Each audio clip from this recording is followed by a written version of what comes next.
2122페이지 1장 11절로 13절에 보면 로마의 성도 역시 이방인 교회처럼 열매 맺기를 소원하는, 그러니까 기도라고 하는 것이 하나님의 뜻을 구하는 게 기도라고 그랬잖아요. 바울은 로마 가기를 원하는 것도 하나님이 이미 정하신 뜻이고요. 그러면 바울을 로마로 보내는 이유가, 하나님께서 보내는 이유가 뭔가? 복음의 열매를 맺게 하려고 보내는 거거든요. 그러니까 바울 마음속에도 이방인 교회처럼, 그러니까 아세아와 마게도냐와 아가야 지방에서 많은 열매들이 있잖아요. 그 열매들은 이제 로마서 마지막 장에 가보면 나와요. 이름까지 다 나와요. 몇십 명에 불과해요. 이게 바울이 오랫동안 그렇게 복음을 전해서도 바울의 머리에 남고 있는 복음의 열매들은 수백 명, 수천 명이 아니라 몇십 명에 불과해요. 그 사람들을 열매 맺어가지고 로마에 있는 성도들과 한 형제로 맺어주는 거예요. 그러니까 하나의 교회로, 이렇게 하나의 교회로. 예, 그걸 소원하고 있는 거예요. 바울이 교회처럼, 이방인에서 열매 맺은 것처럼 복음으로 말미암아 이 로마에서도 그렇게 복음의 열매가 맺기를 간절히 소원하는 내용. 한번 읽어볼까요? 내가 너희 보기를 심히 원하는 것은, 왜 너희를 그렇게 보고 싶어 하는가? 정말 무슨 인간의 정 때문에 보고 싶은 게 아니라 무슨 신령한 은사를 너희에게 나누어 주어 너희를 경고케 하려 함이니. 여기서 무슨이라는 말보다는 어떤 신령한 복, 그렇게 번역하는 게 참 조금 자유스럽겠죠. 어떤 신령한 복을. 그러니까 여러 가지 신령한 복을 여러분들에게, 그러니까 당신들의 대접을 받으려고 내가 보기를 원하는 게 아니라 내가 가서 어떤 신령한 복을 좀 나누어 주어가지고 여러분들에게 주어가지고 너희 성도들을 흔들리지 않고 견고하게 하려고 한다. 바로 그겁니다. 견고하게 하려고 한다. 왜냐하면 12절, 그 이유는 곧 내가 너희 가운데서 너희와 나의 믿음을 인하여 피차 안위함을 얻으려 함이라. 두 가지예요. 견고하게 하려 하는 것과 서로가 안위를 얻으려고. 그러니까 우리 성도가 만나는 것은 누구를 죽이려고 만나는 것도 아니고 상대방을 비난하려고 해서 만나는 것도 아니고 서로 위안을 주기 위해서 만나는 거예요. 그래서 모이기를 힘쓰라는 것도 자주 모이면 자주 모이는 만큼 우리의 신앙이 흔들림 없이 견고해지지만 서로 위안이 되니까, 모이지를 않으면 흔들려요. 자꾸만 연약해져서. 그래서 성경은 절대 모이기를 피하지 말라. 모이는 걸 피하면 안 돼요. 자주 모일수록 좋죠. 그래서 서로가 위안이 되고, 상대가 낙심하려고 할 때 내가 위로해주고, 내가 힘들어하는 것을 상대가 또 위로해주고, 그렇게 해서 위안을 얻으려고. 바울도 인간이기 때문에 신이 아니잖아요. 그래서 내가 당신들을 보기 원하는 것은 내가 가서 어떤 신령한 복, 하나님 말씀이죠. 신령한 복이라는 건 이 신령한 복을 주어서 경고케 할 뿐만 아니라 너희와 내가 서로 위안을 얻기 위해서 내가 가고자 한다. 이것이 이제 소원이에요. 가고자 하는 이유. 그러면서 형제들아, 내가 여러 번 너희에게 가고자 한 것을 너희가 모르기를 원치 아니하노니. 자기 심정을 말해. 내가 여러 번 로마로 가고 싶었다, 그 말이에요. 그만큼 당신들을 보고 싶었다, 그 말이거든요. 그러면 당신들을 보고 싶었다 할 때 우리는 보통 나를 굉장히 사랑하는가 보다, 인간적인 생각을 할 수가 있죠. 그거 아니에요. 그거 아니고 바울이 보고자 하는 원인이 있잖아요. 신령한 복 주려고 하고, 그래서 경고케 해가지고 나와 상대방이 경고해야 되게 위로가 되지, 상대방이 경고치 않냐고 흔들리는 사람을 내가 만나게 되면 나까지 이제 힘들어져요. 그렇잖아요. 딱 로마에 딱 가보니까 모든 성도들이 다 휘청휘청 다 그런다면 로마에 간 바울 자신도 낙심이 되죠. 그러니까 바울이 미리 로마서 편지를 미리 보내는 이유도 미리 알고, 바울이 전하고자 하는 내용을 미리 예습도 해놓고, 그렇게 해서 바울이 이제 로마에 가서 성도들을 보게 되면 내가 더 많은 신령한 복을 너희에게 나눠 주어서 그 복으로 너희가 더욱 견고해지고 견고해진 사람들끼리 만나면 더 견고해질 거 아니겠어요? 그러니까 자 이렇게 됩니다. 강한 자가 약자를 만났을 때 강한 자가 약자를 붙들어 올려줄 수는 있어요. 그런데 약자가 수가 많아버리면 강한 자도 힘들어진다 이 말이에요. 힘들어진다.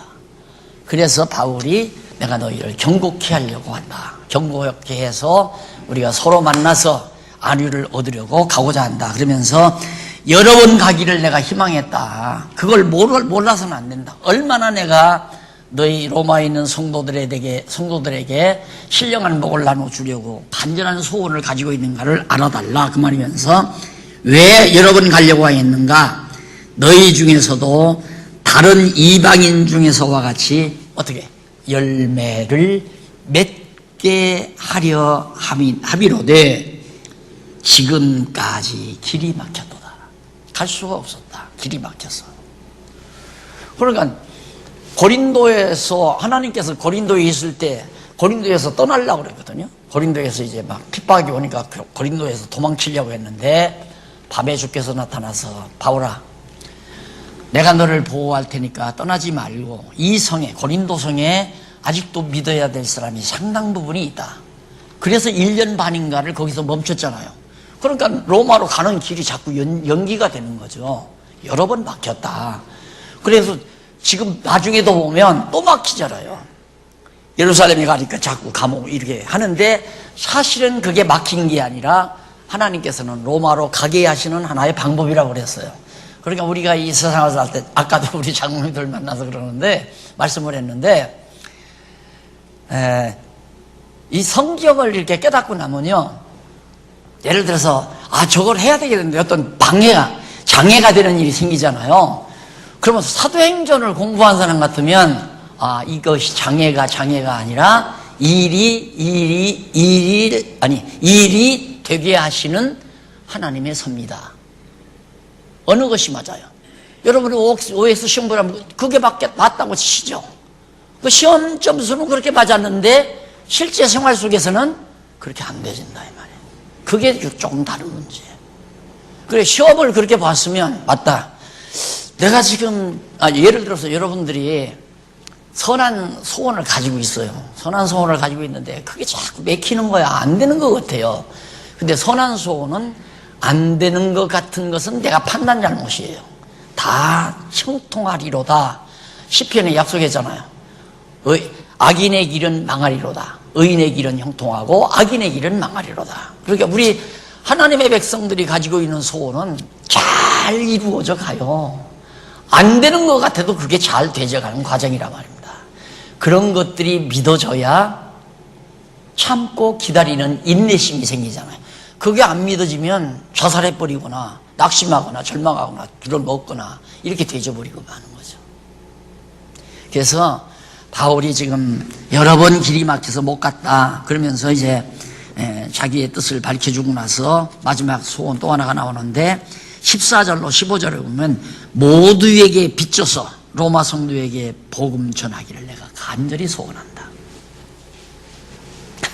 내가 오랜만에 편지 한 통을 인터넷에다 컴퓨터로 써서 이제 이메일로 보낸다고 해서 그걸 썼는데 나보다 어른에게 이제 편지를 썼어요. 외국에 있는 어른에게 썼는데 마지막에 뭐냐면 복음의 빚쟁이 저를 표현해 복음의 빚쟁이 용기가 드립니다 이렇게 썼어요. 복음의 빚쟁이.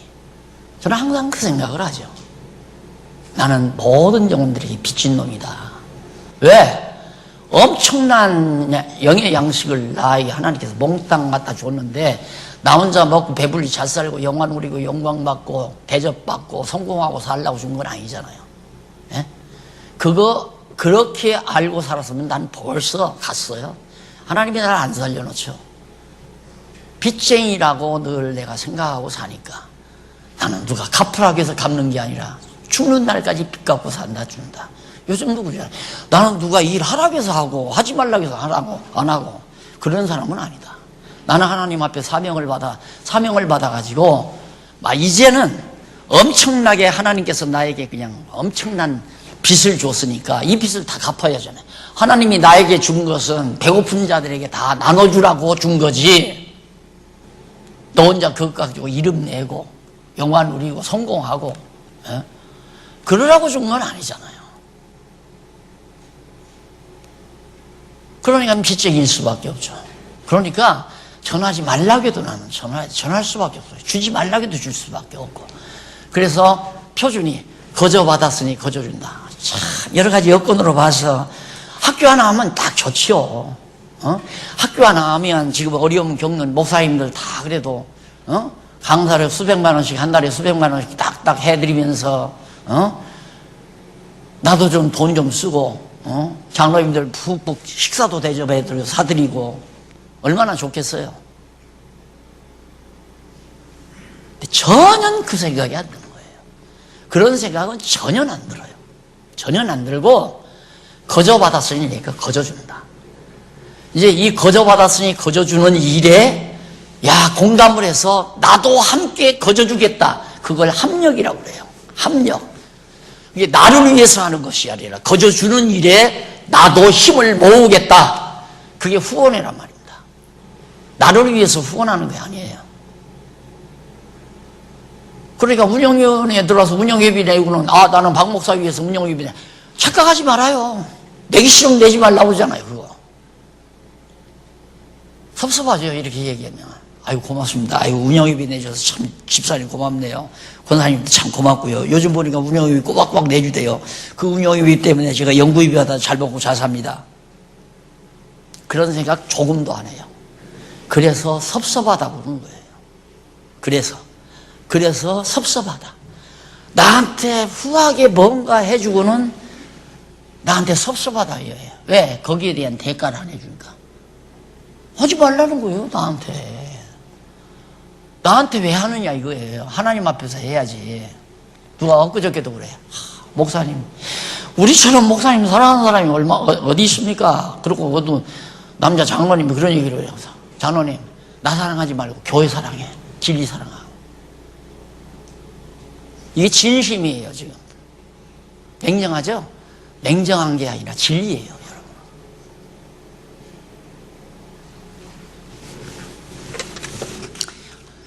모두에게 비쳤다. 바울의 이 정신은 참 근데 바울을 따라가려고 처음에는 그 생각을 했거든요. 젊었을 때는 바울처럼 살았으면 좋겠다 그렇게 생각했는데 그만 완전히 김유숙이한테 넘어가가지고 다 꿈도 다 사라져버리고, 그리고는 포기하고서는 이제 바울 닮으려고는 안 했어요. 안 했는데 이런 부분은 그냥 내 속에서 일어나요. 내 속은 하나님이 그렇게 죽어요. 복음의 빚쟁이라고. 그래서 나는 죽는 날까지 왜 살려두셨나? 빚 갚으라고 살려뒀다고 생각해요. 빚 갚으라고. 빚 갚은 건 뭐예요? 받고자 하는 사람에게, 이 말씀을 받고자 하는 사람에게 혼신의 노력을 다해서 다 전달해 주는 거죠. 다. 그게 빚 갚는 거예요. 인도 사람에게도 갔고, 중국 사람에게도 갔고, 동남아 사람에게도 갔고, 미국 사람에게도 갔고, 그리고 살아야 할 거 아니에요, 우리가. 밥 먹는 거 얼마나 들어갑니까? 사람 푸대 팔아먹으면 1년 먹고도 남는데, 혼자서. 할 일 뭐 있어요, 우리가. 이제 빚 갚다 가야죠. 여러분들에게도 지금 나 빚 갚는 거예요. 그럼 여러분들도 나한테 빚 받았으니까 잘 먹고 잘 살아주는 줄 압니까? 먹으면 문제가 생기는 거예요. 먹으면 갚아야 되니까. 공짜로 받잖아요. 지금 여러분한테 공짜로 받아서 여러분들도 공짜로 줘야죠. 바울이 그랬잖아요. 신실한 사람에게 잘 가르쳐라. 왜냐하면 그도 역시 다른 사람을 가르칠 수 있으리라. 그게 진리 전승의 방법이에요. 어디 큰 산 대학 간판 건대 가서 졸업장 탁 받고 사각모 탁 쓰고 폼 재고서 나와가지고 귀족 노릇하면서 땅땅 수백만 원씩 한 달에 받아먹고 살면서 대접받고 영광받고 성공하고 그러면서 복음을 전하라는 게 아니라 그냥 우리처럼 전하고 성실한 자들에게 가르치면 그 사람이 또 그 다음 성실한 자에게 또 가르쳐주고 그렇게 해서 진리가 전승돼야 된다. 그게 우리는 신학교 안 세우잖아요. 이제 목사는 더 이상 우리 두 분 목사님 이상에는 목사 간판은 없어요. 이제 나고서 성경에 목사라는 말이 없어요. 다 장로예요. 잘 가르치는 장로. 우리 두 목사님은 잘 가르치는 장로나 같은 거죠. 근데 이미 목사 안수 받았으니 뭐 이름까지 없앨 필요는 이걸로 끝내면 되니까. 그래 목사 안수지 안 하잖아요. 장로 안수는 해도 목사 안수는 안 해요. 성경이 없는데 왜 그 짓을 안 하냐 이 말이에요. 그 번역 잘못한 거라고 그랬잖아요. 한 군데 에베소서에 딱 한 군데 나와요. 그걸 번역을 잘못해가지고 목사 그렇게 번역해놓고는 목사가 교회에서 최고로 영광스러운 자리고 위대한 자리고 이렇게 만들어 놓으니까 교회가 망가지죠. 교회에 귀족이 있다는 건 말이 안 되잖아요. 여러분들도 가르쳐야 돼요. 이제 친구에게 가르치고 어린 자녀들에게 가르치고 형제들에게 가르치고 동창생들에게 가르치고 받았으면 여러분들도 갚아야죠. 나만 빚졌나요? 여러분들도 다 빚쟁이 아니에요. 빚 안 갚고 어떻게 살려고 그래요? 빚 갚고 살아야지. 자, 이런 간절한 소원을 바울이 받아가지고 이게 이제 로마서의 총체적인 서론이에요. 17. 네. 총체적인 서론 하나 남았어요. 그러면 넘어가서 24페이지, 8124페이지 한쪽 가로 3번. 복음에 대한 정의. 그럼 복음이란 무엇이냐? 아까는 복음의 개요예요. 복음의 개략적인 요점들을 말씀드린 거고, 마지막으로는 복음이란 간단하게 정의를 내리면 복음의 정의가 뭐냐? 전하려 하는 칭의의 복음에 대한 정의. 바른 의의를 밝혀내 줍니다. 간략하게. 한번 읽어봅시다. 내가 복음을 부끄러워하지 아니하노니 이 복음은 모든 믿는 자에게 구원을 주시는 하나님의 능력이 됩니다. 모든 믿는 자에게 구원을 주시는 하나님의 능력이 복음이다 이 말이에요. 하나님의 능력이. 이게 복음이 임하는 곳에는 구원의 역사가 일어나게 돼 있어요. 영혼이 사는 역사가 일어난다. 이걸 어떻게 한절해요? 생각해 보십시오. 여러분 만약에 내가 가서 한마디면 죽은 자들이 다 살아난다면 장례식장 내가 밥사 짊어지고 장례식장 쫓아다니거네. 육신이 다시 살아난다 하더라. 아이고 이러면 좀 10년만 더 살아가지 뭐 1년만 더 살아가지 어머니 5년만 더 살아가지 이러고 엉엉 우는 자리에 가서 한마디 일어나십시오 한마디만 벌떡벌떡 일어난다 하십시다. 육신이 그렇게 일어난다고 해도 내 도시락 싸가지고도 그렇게 하고 싶지 않겠어요. 그러면 이제 약간 설교 쪼가 들어가나요? 약간 복음을 전하는 곳에 구원을 주시는 능력인데 복음이 다 영혼이 죽어 있잖아요. 그런 자들에게 이 복음이 전해졌을 때 듣고 구원 얻는 역사가 지금 하나님께서 그 능력을 통해서 역사하시는데 그걸 어떻게 안전하냐 그걸 어떻게 하고 싶어서 이런 식이 약간 설교예요. 여러분 약간 설교 들으니까 부담스러워요? 네. 하기 싫으면 말아요. 근데 이것도 말이 잘못한 거죠. 여러분의 마음속에 하나님이 소원을 줘요. 아, 내가 복음을 전해야 되겠구나. 나도 복음의 빚진 자구나. 이런 마음을 여러분에게 주어서 바울에게 이 소원을 주듯이 여러분에게도 그 소원을 주어서 은사교회 하잖아요. 선교회도 하고 전도회도 하고 봉사회도 하고 구제회도 하고 뭐 신문사도 하고 방송사도 하고 왜? 이거 다 복음의 빚 갚으려고 하는 게 아니에요. 복음의 빚 갚으려고.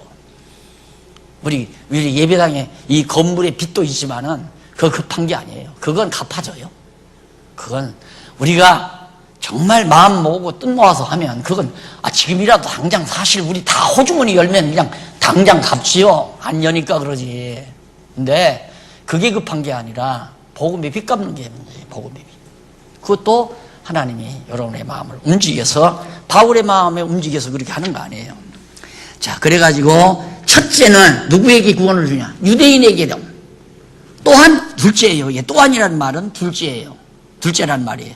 첫째는 유대인에게요. 둘째는 헬라인에게라. 그렇게 번역해도 상관이 없어요. 첫째는 유대인에게요. 또한 헬라인에게라. 그 다음 17절 복음에는 하나님의 의가 나타나서 복음이란 무엇인가 정의 나옵니다. 복음에는 하나님의 의가 아까 지어졌네요. 하나님의 의가, 인간의 의가 드러나는 게 아니라 하나님의 의가 드러난다. 그러니까 복음 전하는 자가 자기의 의를 드러내면 안 돼요. 자기가 잘했다, 자기가 위대하다, 자기가 훌륭하다, 이거 드러내면 안 된다 이 말이에요. 자기 영광 자꾸 추구하면 안 돼요. 예, 오직 하나님의 영광, 하나님의 의가 드러나서 어떻게? 믿음으로 믿음에 이르게 하나니. 쉽게 말하면 홍해바다 건너는 믿음에서 요단강을 건너는 믿음으로 이르게 한다. 홍해바다 건널 때는 처음 아니에요. 불평불만한 사람들이 막 쫓겨나와서 이제는 막 모세 원망하고 이놈아 너 우리를 홍해바닷가에서 죽이려고 하느냐, 이렇게 아주 믿음이 없던 그런 이스라엘 백성들이 홍해바다가 쫙 갈라 그리고 하나님의 능력을 보고 믿잖아요. 믿어도 광야 40년 가는 동안 얼마나 불평, 불만, 짜증, 싸움 얼마나 많았어요. 근데 마지막 요단강은 그냥 갈라지지도 않은데 들어가잖아요. 그냥 이렇게 들어가니까 갈라지잖아요. 홍해바다는 갈라진 다음에 들어가요. 근데 요단강은 갈라지지도 않았는데 그냥 들어가는 거예요. 그게 갈라지잖아요. 그게 믿음으로 믿음에 이르게 한다. 그러니까 우리가 믿음이 성숙하는데 그 무슨 얘기냐? 처음에는 안 믿어져요. 안 믿어져도 살다 보니까 되거든요. 그러니까 그 다음 믿어져요. 그렇게 믿어지면서 성장하면 그 다음에는 가면 길 나온다. 가면 길이 열리죠. 제가 젊어서 만들어진 길을 가는 게 아니라 가는 곳에 길이 생긴다는 그런 확고한 생각을 가지고 농촌운동을 한 거예요. 길은 우리가 가면 길이 만들어진다. 그런데 그 당시에는 그냥 막연히 그런 생각만 했지 구체적인 진리를 몰랐죠, 성경을. 그런데 지금은 성경 깨닫고 나니까 그냥 가는 거예요. 나 갈 길로 가는 거예요. 왜? 하나님이 날 어디로 보내신다는 건 내가 아니까 그냥 가는 거예요. 맥히는 것 같아도 가는 거예요. 여기까지 왔잖아요. 앞으로도 가요, 저는. 죄송합니다, 제 얘기해서. 이게 믿음에 이르게 하는 거다. 예. 구약에서 믿는 믿음과 예수 그리스도를 보고 직접 주의 말씀을 듣고 믿는 믿음, 성장하는 믿음이에요. 그게 복음이란 그렇게 믿음에 이르게 한다. 구약 선지자들의 예언, 선지자들의 약속, 선지자를 통해서 약속된 것도 믿는 것이 믿음이지만 그 약속이 그리스도로 이루어진 것을 보고 믿는 믿음은 더 확실한 거 아니에요. 내가 귀로만 듣던 믿음이 내가 하나님을 귀로만 듣다가 이제는 눈으로 봅니다. 성장 아니에요. 그래, 귀로 듣던 믿음이 눈으로 보는 믿음으로. 이것이 믿음에 이르게 하는 그런 위대한 능력을 가진 것이 복음이다. 기록된 바 오직 의인은 믿음으로 말미암아 살리라 함과 같으니라. 예, 복음은 믿음으로 말미암아 살지 우리의 행위로 사는 게 아니다. 그러니까 자꾸 상대방의 행위를 자꾸 강요하려면 안 돼요. 행위 강요하면 안 돼요. 자기가 뭔가 이렇게 됩니다. 행위를 앞세우는 사람은 뭔가 해놓고는 누가 인정해 주기를 바라고 내가 이것에 대한 공로자고 나 없이는 뭐 안 되고 그래서 자기가 다 걷어잡으려고 하고 행위를 앞세우니까 그게 아니에요. 믿음에 이르게 해서 믿음으로 말미암아 사는 거지 행위로 사는 것이 아니에요. 이 행위도 성령의 능력에 힘입어 행위를 해야지 육체의 욕심에 의해서 나오는 행위는 언제나 불협화음이 생겨요.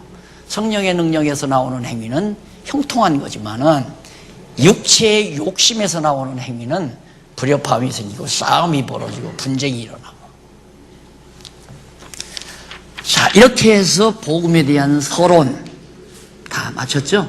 네, 이 정도는 다시 한번 복습하시면 귀에 쏙 들어옵니다. 복음에 대해서 약술하라 하면 이 서론에 나오는 거 간략간략하게 정리하면 딱 제대로 완전히 만점 나올 수 있는 거죠.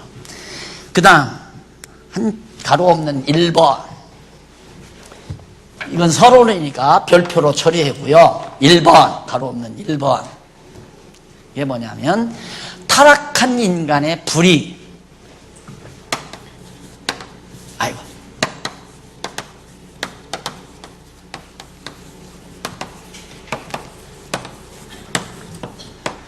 1장 18절로부터 3장 20절까지.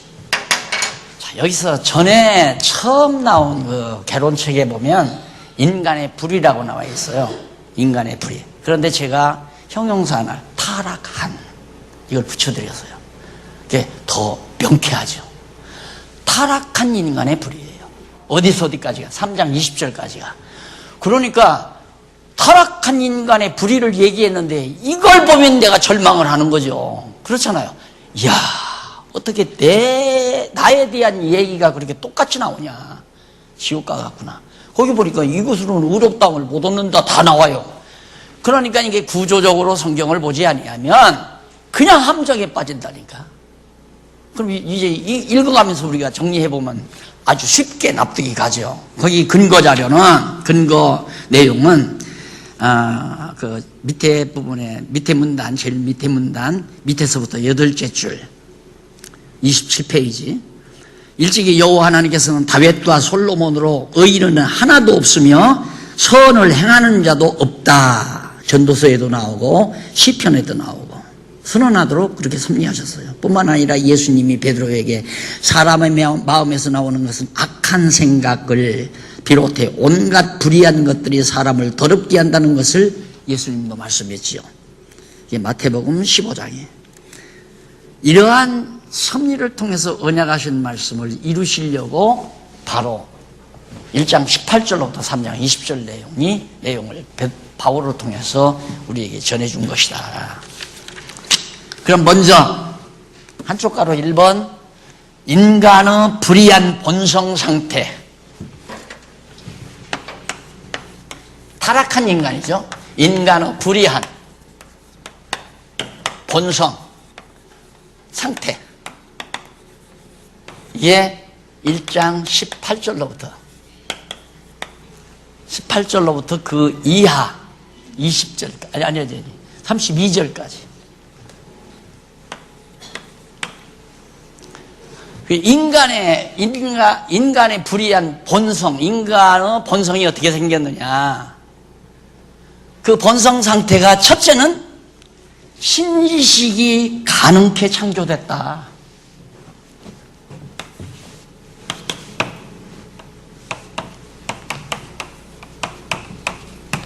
식이 가능케.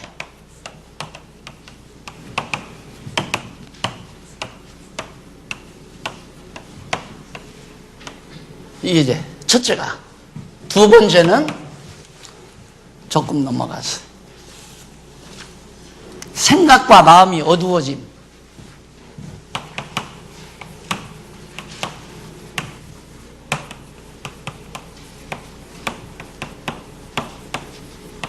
어두워짐. 그다음 세 번째가 버려짐이죠.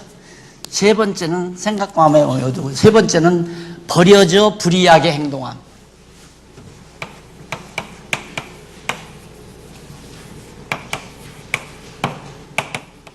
불의하게 행동함.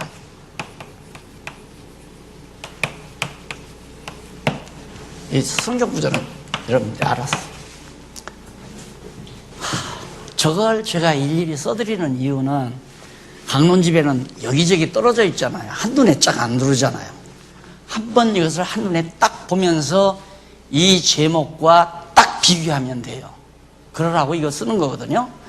자, 인간의 불의한, 의롭지 못한 본성, 인간의 기본적으로 의롭지 못한 본성 상태가 어떤가? 사실은 하나님이 신지식, 하나님을 알 수 있는 지식이 가능하도록 처음에는 지어졌어요, 인간이. 처음 지음받을 때는. 그러게 에덴 동산에서 다 아담이 하나님을 알아요. 하와도 알고, 또 하나님 다 알게끔, 그리고 지어놓으신 모든 천지만물에도 하나님의 신성이 다 보였고, 그런 상태로 지어졌는데, 타락함으로 생각과 마음이 다 어두워져 버렸어요. 깜깜하니까 뭐 안 보이잖아. 깜깜하면 안 보이잖아요. 신령한 눈이 어두워지니까 안 보인단 말입니다. 그러고 나니까 하나님께서 그런 자들을 버려버렸어요. 그냥 내던져버렸어요. 누구에게? 사단의 권세에게 내던져버린 거예요. 버리니까 인간들이 다 불의하게 행동할 수밖에 없다. 이것이 바로 18절로부터 32절까지 내용이에요. 자, 그러면 그 말이 맞는가 안 맞는가를 간단간단 우리가 읽어보면 알잖아요. 자, 하나하나 정리해 보십시다. 우선 28페이지 신지식이 가능케 창조되었다. 거기에 성경 구절이 18절로 20절 맞지요? 똑같으니 거기만 살짝 읽어보면 돼요. 하나님의 진노가 불의로 진리를 막는 사람들의 모든 경건치 않음과 불의에 대하여 하늘로 쫓아 나타나나니 심판이 나타난다 이 말이죠. 경건치 않은 자에게. 경건치 않는다는 말은 하나님 여호와를 경외하지 않는 자를 말하는 거죠. 이는 하나님을 알만한 것이 저희에게 보임이라. 하나님께서 이를 저희에게 보이셨느니라. 보이셨다 이거 과거예요. 그러니까 이미 그렇게 보이도록 창조하셨다 이 말이에요. 그런데 창세로부터 그의 보이지 아니하는 것들 곧 그의 영원하신 능력과 신성이 그 만드신 만물에 분명히 보여 알게 되나니 그러므로 저희가 핑계치 못할 것이다. 처음 지음받을 때 다 하나님의 신지식이 가능하도록 창조됐는데 인간들이 불순종함으로 타락함으로 이 꼴이 됐으니까 누구에게도 핑계 못하는 거죠. 네가 타락했으니까 그 말이에요. 그래서 바울이 아무도 핑계하지 못한다. 지금 그 얘기를 20절까지 해서 말씀해 주고요. 그 다음 21절로 23절 30페이지 넘어가서 보면 생각과 마음이 어두워졌다. 타락하니까 생각도 어두워지고 마음도 어두워져 버리고. 자, 거기 한번 성경 보실까요? 하나님을 알되 하나님으로 영화롭게도 아니하며 감사치도 아니고. 신지식이 가능케 지어졌는데 하나님을 영화롭게 하고 하나님을 찬양하고 해야 하는데 그렇게 하지 않았다. 불순종했다 그 말이죠. 영화롭게도 아니하며 감사치도 아니하고 오히려 그 생각이 허망하여지며. 허망해졌단 말은 황당한 생각을 하고 있다 이거예요. 야, 사단이 와서 마귀가 와서 뱀이 와서 너 이거 따먹는 날에는 눈이 밝아져서 하나님과 같이 된다. 황당해져 버려. 지음받은 하와가 자기가 하나님같이 된다니까 금방. 뭐가 같으냐면 중학교 때 영어 교과서에 보면 그런 게 나와요. 어떤 부인 하나가 닭을 한 마리 사다가 키웠어요. 알을 낳아요. 그래서 알을 한 바구니 이고 시장을 가는 거예요. 무슨 생각을 하면서 이걸 팔아서 닭을 한 마리 더 산다. 그러면 일주일에 한 번씩 시장에 가던 걸 이제는 한 달에 한 번씩 시장 가는 걸 일주일에 한 번씩 시장 반달에 한 번씩 갈 수 있다.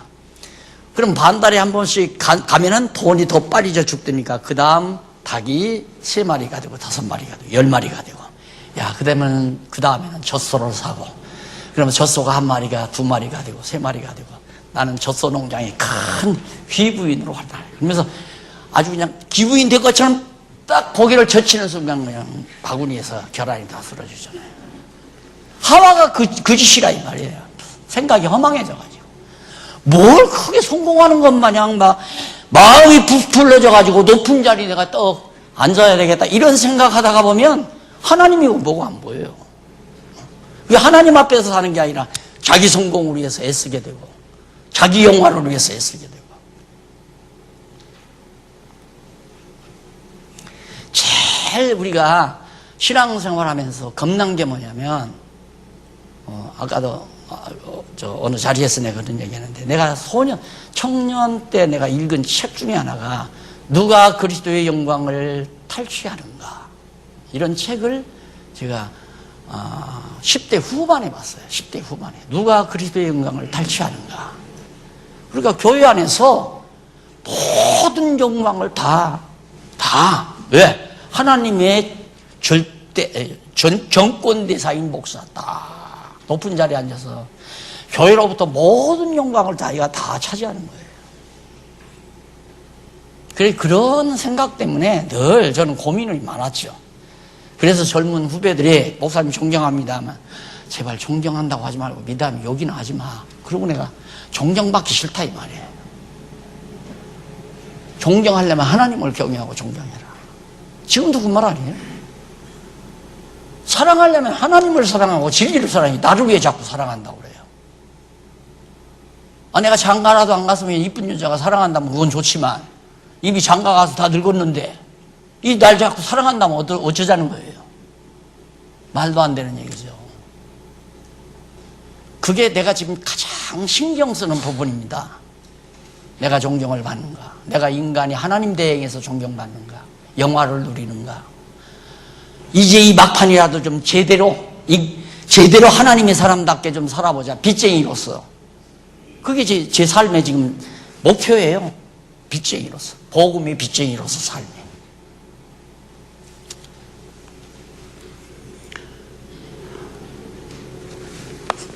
자, 허망해지니까 어떻게 되냐. 미련한 마음이 어두워졌더니 전난이, 이건 이미 전난이, 이게 과거예요. 이미 타락했다 이 말이에요. 전난이 스스로 지혜 있다나 우준하게 되어 썩어지지 아니하는 하나님의 영광을 썩어질 사람의 금수와 버러지 형상의 우상으로 바꾸었느니라. 하나님의 영광을 갖다가 하나님 대치해서 자기 성공, 자기 영광, 자기 행복, 자기 만족, 이런 더러운 금수와 버러지 형상으로 자기 삶의 목표를 우상으로 삼았다 이 말이에요. 인간들이 다 그거 아니에요. 돈, 하나님, 돈은 보이잖아요. 내가 그래서 자꾸 이 재산 덩어리가 화근이라고 하는 건 모든 목사님들이 오면 이것부터 봐요. 이거. 목사님 참 훌륭하십니다. 뭐가요? 어떻게 이걸 해놓으셨습니까? 여기에 이런 요람이 있는 걸 처음입니다. 목사님이 이것이 눈에 들어옵니까? 성경신학 연수를 받아보시죠. 그러니까 보아야 될 건 못 보고 이 재산덩어리를 자꾸 본다 이 말. 내가 그래서 참 여기 지어놓고 아마 여러분 중공식 때 여기 입주식 때인가 제 강의를 아마 기억하실 거예요. 여러분 이거 길갈에다가 갖다가 모아놓은 돌덩어리로 보기 그 이상으로 보면 안 됩니다. 이거 돌덩어리로 그냥 보십시오. 이걸 재산덩어리로 보면 교회의 화근이 됩니다. 이거 돈덩어리로 보면 안 돼요, 여러분. 하나님께서 요단강 건너가서 하나님의 능력으로 요단강 건너게 하셨다는 걸 근거 삼아서 12개 돌을 주워다가 돌무더기 쌓아놨잖아요.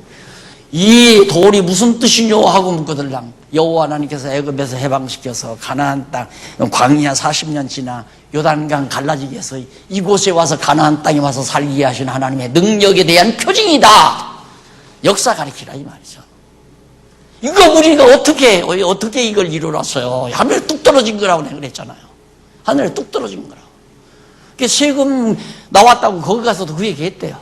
우리 성도들이 이거 한 게 아니라 돈 몇 푼 안 가지고 어떻게 그 IMF 때 이거 하다 보니까 이렇게 된 거지. 지금 교인들 힘든다. 여기다가 그 엄청난 세금을 물리면 어떡하란 얘기냐. 팔아갈 거라. 그리고 정말로 내가 얘기하는 대로 꼭 하고 살아야 돼요. 돈덩어리 아니에요. 그냥 돌덩어리예요. 돈덩어리가 아니에요. 돌덩어리지. 니은자로 리을자로만 바꾸면 돼요. 자, 그 다음 마지막 버려져 불의하게 행동함. 당연히 이렇게 생각과 마음이 어두워지니까 하나님께서 내 던져버릴 거 아니에요. 어디로? 사단에게 내 던져버려요. 욥은 까닭 없이 던졌지만 우리는 까닭이 이렇게 마음의 생각과 마음이 어두워지니까 사단의 권세에게 내 던져버려요. 그럼 사단의 권세 종로로 사는 게 불의하게 행동하는 거죠. 시기하고 질투하고 쭉 나오잖아요. 그게. 자, 그럼 버려져 행동하는 행동의 내용들이 뭐냐? 어디에? 그 정욕 가운데 내버린다고 그랬잖아요. 제일 밑에 보세요.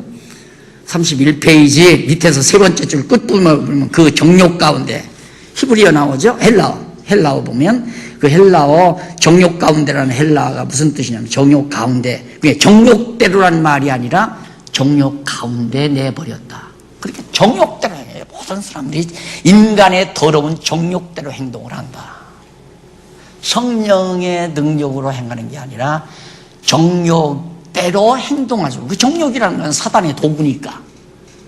사단은 인간의 정욕을, 야, 너 이거 따먹으면 하나님과 같이 된다. 그래서 욕망을 불러일으켜요. 이게 사기꾼이 사기를 칠 때 당신 이거 500만 원만 투자해라. 그러면 한 달 지나면 세금 늘려주마. 반드시 늘려주마. 그리고 다 문서까지 딱 줘요. 500만 원 받아가지고 주소도 모르고 어디로 날아가는지 알지도 모르고 끝난 거예요. 왜? 세금 준다고 해야 정력이 일어날 거 아니에요. 욕심이. 욕심이 일으켜야 사기당하는 거예요. 사기당하고 사기당한 놈 나쁘다고 그건 착각하는 거예요. 사기 친 사람이 나쁜 게 아니라 사기꾼한테 넘어가는 정욕을 일으킨 본인이 나쁜 사람이라는 건 모르는 거 하는 얘기야. 사단은 반드시 욕심을 일으켜요. 너 걷어잡아라.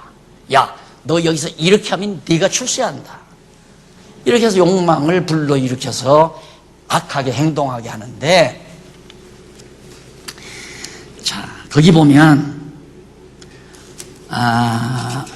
왜 하나님께서 더러운 행동을 하게 하셨는데 그 이유가 뭔가 32페이지 위에서 두 번째 줄 앞부분에 보면 그 이유에 대해서 바울은 타락한 자들이 하나님의 진리를 거짓 것으로 바꾸고 피조물을 조물주보다 더 경배하고 섬기기 때문이다. 이유가 딱 있어요. 하나님의 진리를 갖다 거짓으로 바꿔요. 하나님의 말씀 성경을 갖다 거짓말로 다 등갑시켜가지고 잘못 해석하고 다 사사로운 욕심에 끌리도록 성경을 해석해서 가르친다 이 말이에요.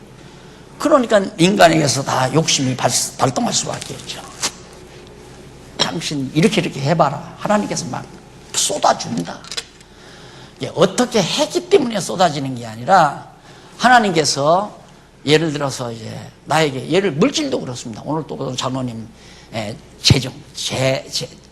재물을 다스리는 하나님에 대한 책이 있다고 그러는데 그것도 내가 어떻게 하니까 재물이 이렇게 왔다가 아니라 하나님이 그 사람에게 재물을 주어서 하나님의 일을 하려고 그러니까 은사를 주는 거죠. 재물의 은사를 하나님이 주어가지고 역사하고 쓰시려고 재물에 대한 소원을 가지게 하고 재물이 일어나면 어떻게 선한 일을 해야 되겠다는 소원을 하나님이 같이 담아줘요. 그리고 하나님이 재물을 주는 거죠. 그런데 내가 억지로 그런 거 있잖아요. 은도끼와 금도끼 이야기. 갑자기 가난한 놈이 부자가 됐거든요. 넌 막 어떻게 해서 부자 됐냐 그러니까 나무하러 가서 도끼가 호수에 빠졌는데 막 물고 있으니까 오늘 할아버지가 올라와서 금도끼 가지고 올라와서 이게 네 거냐 해서 나 아니에요. 은도끼 가지고 올라와서 이거 네 거냐 나 아니에요. 나중에 무슨 도끼 내 거 올라와서 내 거라고 그러니까 야 그러면 세 개 너 다 가져라. 그래서 내가 돈도 사고 밭도 사고 이렇게 부자가 된 거야. 그러니까 그걸 따라서 한 놈이 욕심 많은 놈이 정욕의 첫 놈이 나무하러 갔어. 가가지고 억지로 도끼를 갖다가 저수지에 빠뜨렸잖아요. 그러니까 할아버지가 진짜 가지고 올라와요. 가지고 딱 올라오는데 금도끼를 가지고 올라오는 게 무소도끼를 가지고 이거 네 거냐 하니까 아니에요. 그 다음 은도끼 가지고 그것도 아니에요. 금도끼 가지고 네 맞아요. 그게 내 거예요. 어떻게 됐어요? 그러니까 따라서 한다고 되는 거 아니에요. 하나님이 그런 환경을 만들어서 그렇게 인도에 가야 되지. 그러니까 하나님 의지하고 살면 된다니까. 인간의 정욕을 발동시키지 말고. 자, 이게 바로 지금 이 부분에서 말씀하는 건데 조금 더 하고 끝내십니다. 조금 늦게 시작했으니까.